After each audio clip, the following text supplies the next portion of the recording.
What in the blue was that?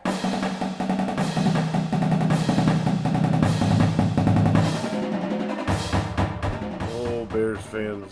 Oh, Bears fans. We do not deserve this.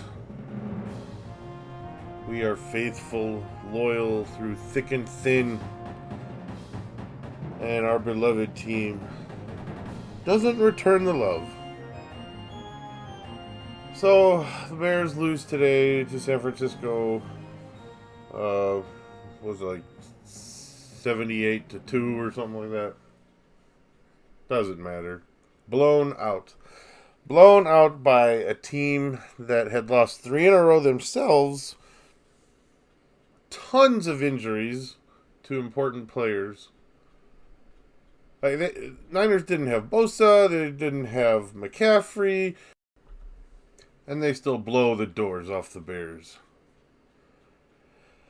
I don't know how much analysis is really going to be fruitful in this. By the way, this is Chris of Barely Educated. Mark's not here tonight. It's just me. It's late Sunday night, and Mark is a much more healthy person. He keeps good hours, and hopefully he is sound asleep, preparing for his work week. I, on the other hand, am not so balanced and well-adjusted, so...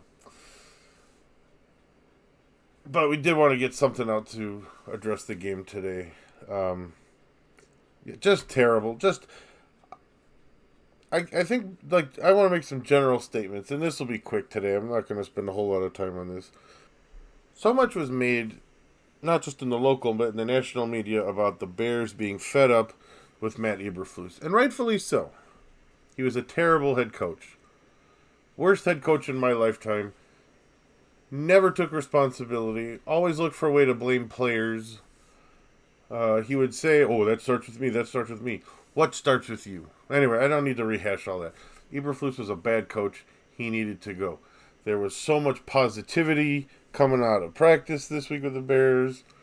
Excitement over Thomas Brown, the energy he brought. And what we saw on the field did not match that at all. Not at all. So what happened?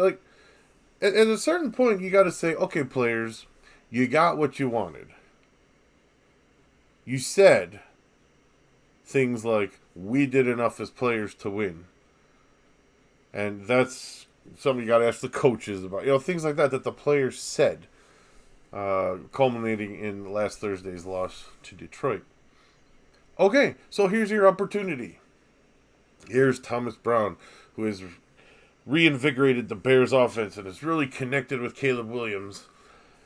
And they came out as flat as we'd ever seen them with Flus and Waldron. I mean, this looked like the Arizona game, or worse. Probably worse. So,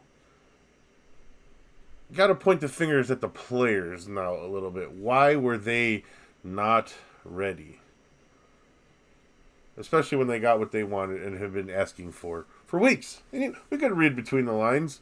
They made it pretty obvious ever since the Washington game that they were done with Flus, that they didn't want to play for him anymore. So he's gone, and then they put forth the worst effort against a depleted San Francisco team that looked like the NFC champs from last year. That was the best San Francisco's looked all year, at least from what I've seen. And after a 3-game losing streak. My goodness.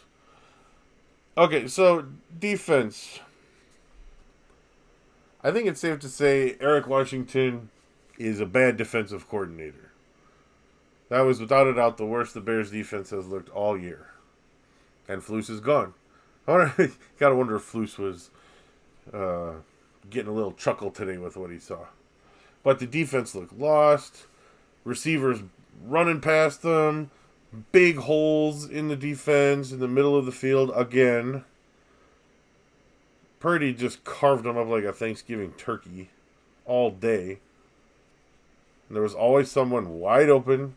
Usually George Kittle. Traitor George. We thought you loved the Bears. I love the Bears. Yeah, I'm not so sure. He had a great game, George Kittle. Okay, so the defense was a mess. And, we know that Flus could call a good defensive game plan. We saw it just with, problems towards the towards the end of games or end of halves sometimes. But did not expect that. Did not expect that. Just the complete collapse, especially in the secondary. But an important thing that needs to be addressed too here in regards to the defense and the offense is the play of the line. Both sides of the line, the Bears just got blown up. Couldn't get a pass rush. Couldn't protect Caleb. And San Francisco wasn't doing anything fancy. Most of the time they were dropping 7 into coverage and rushing 4.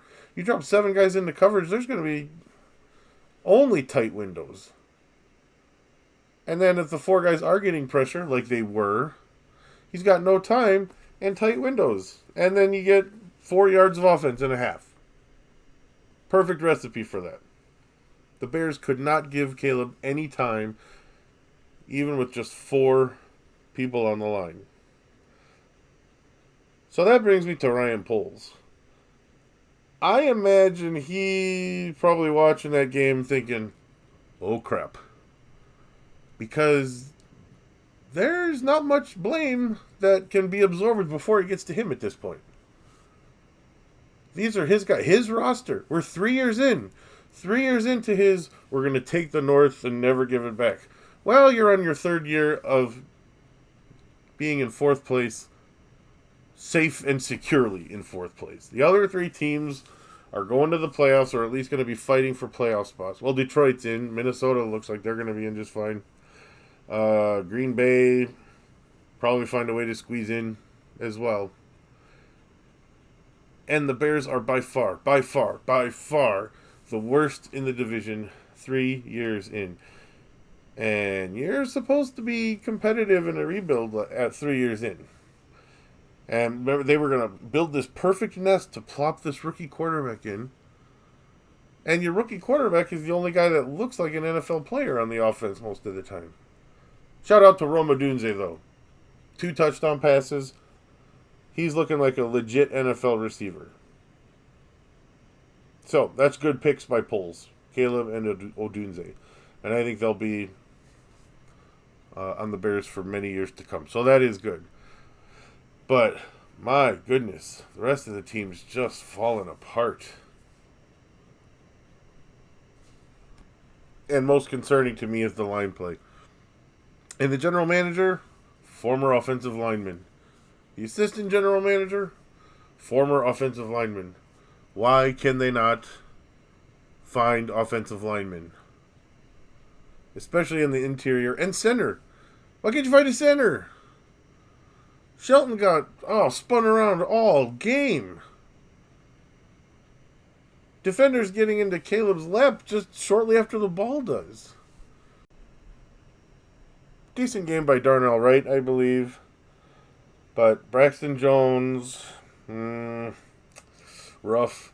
And the interior of the line, just not good. And Mark did text me at one point mentioning James Daniels, saying how Poles let James Daniels go. And Daniels will probably be the best lineman on the team. Interior lineman for sure. But he let him go.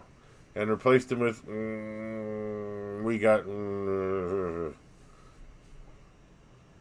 So, you got a GM who played offensive line, who can't find offensive linemen. I don't know if our listeners out there listen to Matt Spiegel on The Score. He's got this conspiracy theory that both Poles and Cunningham like to get offensive linemen like they were. Not the most talented, but try-hard guys. Because they never got the shot. They never got the shot at the pro career. So they're using their positions to look for try-hard guys. And I don't subscribe to conspiracy theories. Unless they're about Bigfoot and the obvious government cover-up to hide the creature's existence. But I'm starting to wonder, is there something to that? I mean, you did draft Darnell Wright. And he's been a solid, decent player at the right tackle. But nowhere else. Interior's a mess. You don't want to get a center. We had a great center draft 2 years ago. Didn't touch that draft. So if I'm Ryan Poles, I'm starting to get worried. The seat was already a little hot. Man, you could see that in the press conference, and we talked about that in our last, or maybe 2 shows ago. No, maybe it was the last show. Anyway, like Poles looked like he was in trouble. He was grounded. He was in timeout.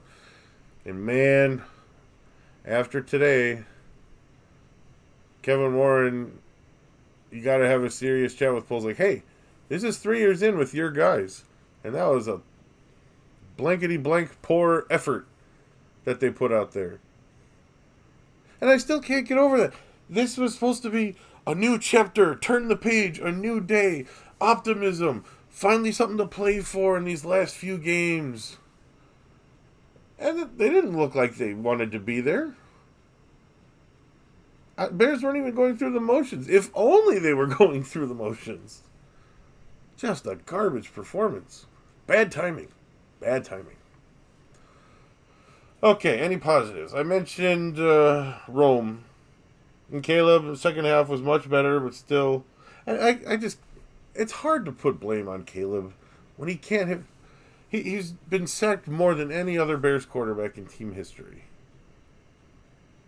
I can't put blame on him. I will put the fumble on him, where he... it was originally ruled an incomplete pass, and then... changed to be a fumble, and I thought that was a bad decision at first, but then when I think Dean Blandino came on and explained the ball did go backwards, I thought, okay, all right, I see that. So that is Caleb's big mistake, fine. But he's in, 6 games now without a pick? Ironically, his last interception was in their win against the Jaguars. He is not turning the ball over, and that's remarkable for a rookie quarterback. And it was a pretty conservative game plan for him today. He didn't have a completion over 20 yards. I think 17 was the longest one. But again, under pressure all game. Sacked 4 or 5 times. You can find plenty of places on the internet to go to complain about Caleb Williams and calling him a bust. This is not one of those places, because that's just not a good take, not an informed take. And it's unfortunate for Caleb because, man, if he was on another team with even decent linemen, he'd be the one running away with Rookie of the Year talk. Running away with it. But because he's on this backwards, broken, messed up team, he's getting lumped in with the rest of the junk. Alright, I think that's all I'm going to say today. Next game up for the Bears, who do we got? Turn around looking at my calendar here. My office. Looks like, Monday night against the Vikings. Yay, a nationally televised game. Woohoo! Oh, goodness. Well, Mark and I will be in to check in before that happens. Until then, thanks as always for listening. It's hard to be a Bears fan right now, but someday I am confident our faithfulness and loyalty will be rewarded.